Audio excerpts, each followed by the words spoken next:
मरुची सरजमी मुल्क का 14 अगस्त रोज दारक बोगा है।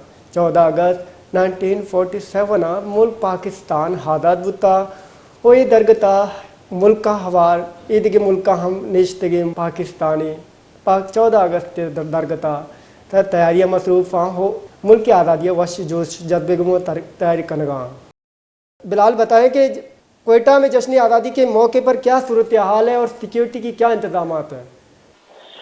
जी बिल्कुल, मुल्क भर की तरह कोयटा में भी जो है आज जश्न आज़ादी जोशो खरोश से मनाया जा रहा है। 13 अगस्त की रात से ही जो है 14 जश्न आज़ादी की जो तकरीबात हैं उसका एहतमाम शुरू हो चुका था। 13 अगस्त की रात को भी जो है रेलवे स्टेशन के ऊपर एक डिस्ट्रिक्ट एडमिनिस्ट्रेशन की जानिब से जो है एक रंगारंग तकरीब का इनेकाद किया गया, जिसमें स्टॉल्स लगाए गए थे और लोग अपनी फैमिली के हमरा आकर जो है वहाँ पर जश्न आज़ादी इंजॉय कर रहे थे।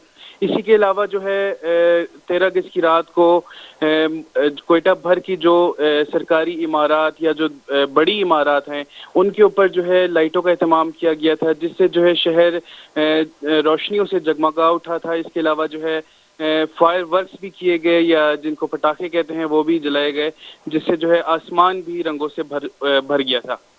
इसके अलावा 14 अगस्त के सुबह ही जो है मरकजी परचम कुशाई की तकरीब जो है वो बलूचिस्तान असेंबली के अहाते में हुई, जिसके जो चीफ गेस्ट थे वो बलूचिस्तान असेंबली के स्पीकर जान जमाली साहब थे।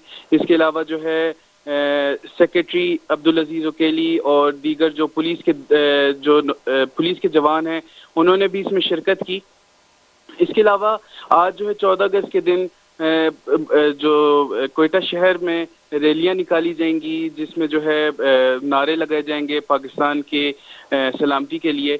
इसके अलावा मदारिस में और मस्जिदों में मुल्क की सलामती के लिए दुआएं भी की जाएंगी। जी बहुत बहुत शुक्रिया बिलाल।